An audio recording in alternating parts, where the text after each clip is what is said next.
Hey folks, want to enjoy a daily reminder to stop and smell the systems while you have your cup of coffee or tea every day? Well, for a little while, we've got some limited edition methodically processing systems mugs to give you that systems kick as you sip your beverage of choice every day. You can get a beautiful white mug with the show's iconic red, yellow, and blue triangle logo. No text, just simple, beautiful design, and you can get the mug with a matching interior color of your choice. What will you pick for that inside color? Is it going to be red? Is it going to be yellow? Or is it going to be blue? Follow the link in the episode description to order your mug today. It's a great way to support the show and help us make more episodes, and it's also a great way to bring some methodically processing systems into your physical world, into your daily life. But don't wait, the mugs will not be around for very long. Now, please enjoy the show.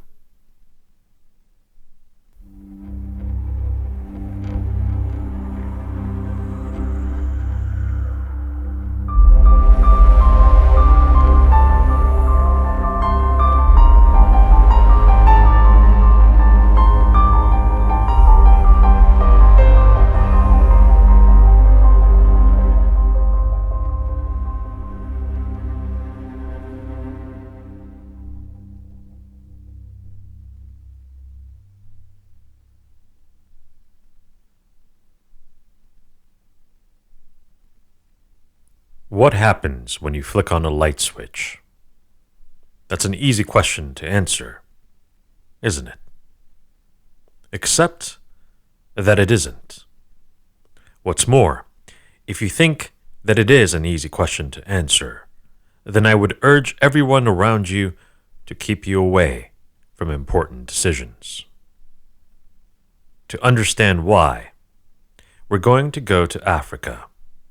Northern Rhodesia to be specific, right around the 1950s and the 1960s. If you stood in just the right spot in Northern Rhodesia, you'd see a slow, scary force at work. The force of desertification. It was turning swaths of grassland that were brimming with life into empty, dead deserts. If you saw these lands die, you'd ask yourself, what could we do to stop it? You wouldn't have been alone. It was the question on a lot of minds. Enter a young British man by the name of Alan Savory. His job was to identify batches of land that could be turned into protected national parks. Alan Savory also noticed the force of desertification destroying the grasslands, and he wanted to protect the grasslands, not only because it was his job, but because he cared very deeply about this environment that he found himself in. Now, as listeners of this show know, how much you care and what you intend rarely count for much in terms of real-world results. So, Alan asked the question everyone was asking. How do we stop this force from consuming the grasslands? Like a good scientist, Alan observed and took note. That's a good start. But again, as listeners of this show know, what you see is not all there is. What Alan saw was something so big that you couldn't miss it if you tried. He noticed the elephants. There were a lot of them. They were big and they stomped around the grasslands, eating and crushing everything in sight. What happens when you eat everything in sight and crush the landscape to death? You destroy the land. It was clearly visible. The elephants were destroying the grasslands. You could watch them do it. So, what would you do to stop the destruction? Right. You get rid of the elephants by shooting them. But first, you've got to do a sanity check. So, you gather up some of the best experts and scientists in the field, and you tell them about your research and your unique solution. The experts painstakingly look through your research and reach scientific consensus. Grazing is bad for the grasslands.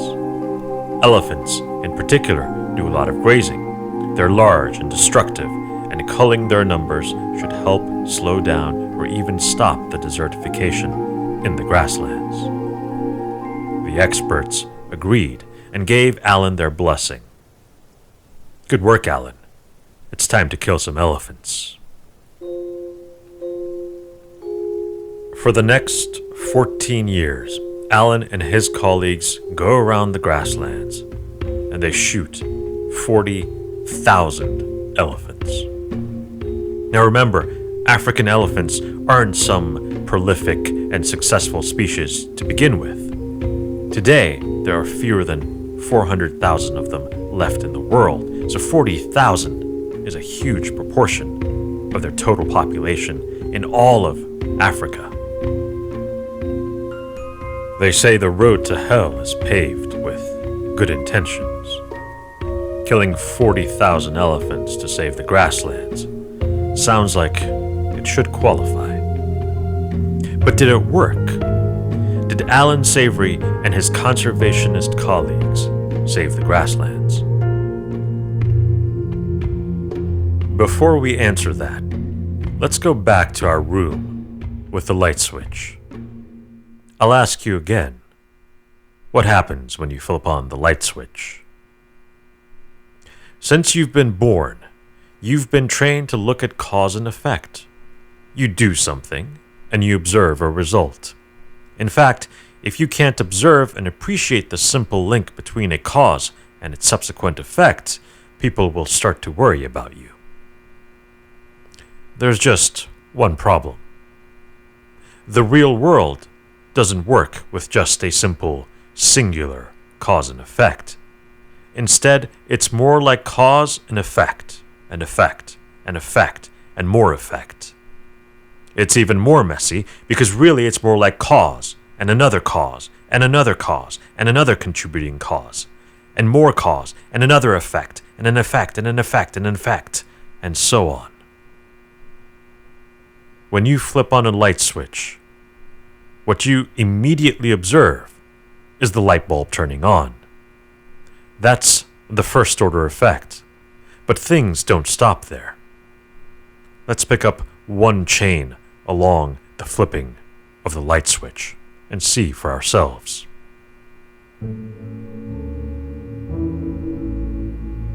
You flip the switch and the light turns on. The bulb emits light in the otherwise dark room. That lets you do things in that dark room. For example, you can read a book. That's a second order effect of flipping the light switch. Reading a book when it's dark lets you learn more information, so you become more knowledgeable than you would have been without the light bulb that's now on. That's a third order effect. You're more intelligent. Being more knowledgeable gives you ideas. So instead of going to sleep when it's dark, you stay up and use the light bulb to apply some of what you've learned. Say, how to make a perfect pour-over coffee. That's your fourth order effect. Now, instead of getting a good night's sleep, you're up all night reading and making perfect pour-over coffee. A fifth order effect. Your health begins to deteriorate. Your blood pressure rises from lack of sleep and too much pour-over coffee. Sixth order effect. You get hospitalized for a stroke. Seventh order effect. We can keep going and going, and that's just following one causal chain from the moment you flicked on a simple light switch. When you flicked on the light switch, you set off many chains of these effects. Chains that you experience. Chains that other people experience. Chains that your electricity company experiences. Chains that the environment will eventually experience. It goes on and on. two things stand in the way of these chains carrying on forever: time and distance. Eventually, the ripples fade out. But remember, in a complex system, even a small, faint echo of an event can set off larger, new events. You just never know. But in that moment when you see the light turn on, all you see is the light turning on. So when I ask you what happens when you flick on a light switch, you answer, "Are you an idiot? The light bulb turns on." We don't consider what we don't see, and even more scarily, we don't consider what we see if it happens sometime after we did something. Some effects of flicking on a light bulb won't appear until weeks later, by which point you won't even remember flicking the light switch on. Some other effects, like the impact to the environment, may not manifest until long after you've lived a full life and died. Understanding the many chains of effects that radiate out from a single cause poses one of the most difficult problems that we know of in the universe. The amount of information you need to predict the effects of things as they get further and further away from their root cause gets so big that eventually it's not computationally reducible. That means you have to run the real process step by step in perfect fidelity to find out what will happen next. In other words, only true reality can tell you what true reality will eventually do. And again, to make things even worse, most things don't have just one cause. They have many, and they intermingle, they interact. Do you really think that you'd get a stroke just because of a light switch and some pour-over coffee? No, there's probably some other root cause further down the line that you're not thinking about. So, did it work? Did killing 40,000 elephants save the grasslands? No, it didn't. It made things even worse. Savory and his colleagues realized that the pace of destruction was picking up. The more elephants they killed, the faster the grasslands turned into desert. So they stopped killing the elephants. If nothing else, a scientist must recognize when their hypothesis is false. That said, a good scientist would never have murdered 40,000 elephants based on just a hypothesis. Years later, back at a ranch in Nevada, Alan was looking at a bit of land and he noticed something that caught his eye. The parts of the ranch that had not seen grazing animals was in poor shape. But in a corner of the ranch where sheep had recently huddled, there was an increase in the amount of biological diversity and soil quality. In other words, the grazing animals, where they had been able to behave like wildlife, had actually improved the land on the ranch. As it turns out, the elephants may have actually been helping defend the grasslands against desertification. And today, we're seeing that grazing wildlife are actually critical to maintaining a healthy ecosystem and staving off forces like desertification. Today, we face our own environmental crises, many of them of our own making. We can never know all the causes that have fed into creating these problems and crises. We can't know all of the effects in motion or the ones that are still to come. But we know that we are pathetic and often reckless stewards of our planet. If you don't believe me, take a walk outside. People still throw trash on the street. We happily cage up animals in dismal conditions and then forget about them. We pollute our planet. We treat this planet as if it's a dime a dozen, when it may be a fragile wisp of life in the midst of a deadly and infinite vacuum. What we have to do is figure out how we can be better stewards of our home. But we have to do it with humility and extreme caution. We are deeply fallible, even when we mean all the best. And that means we have to second guess ourselves at every step along the way. We have to be humble about our ability to understand complex chains of events, or we will be doomed to repeat the well-intentioned and horrific mistakes of Alan Savory and his colleagues.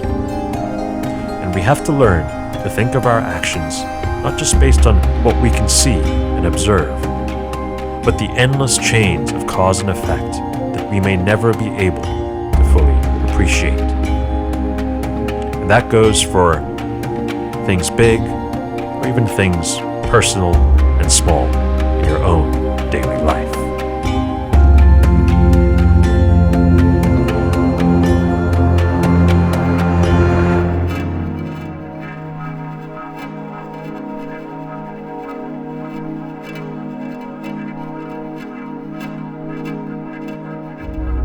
Thank you so much for listening. Just one more reminder, if you're interested in our limited edition Methodically Processing System mugs, then please follow the link in the episode description. Thanks again for listening. We'll see you next time.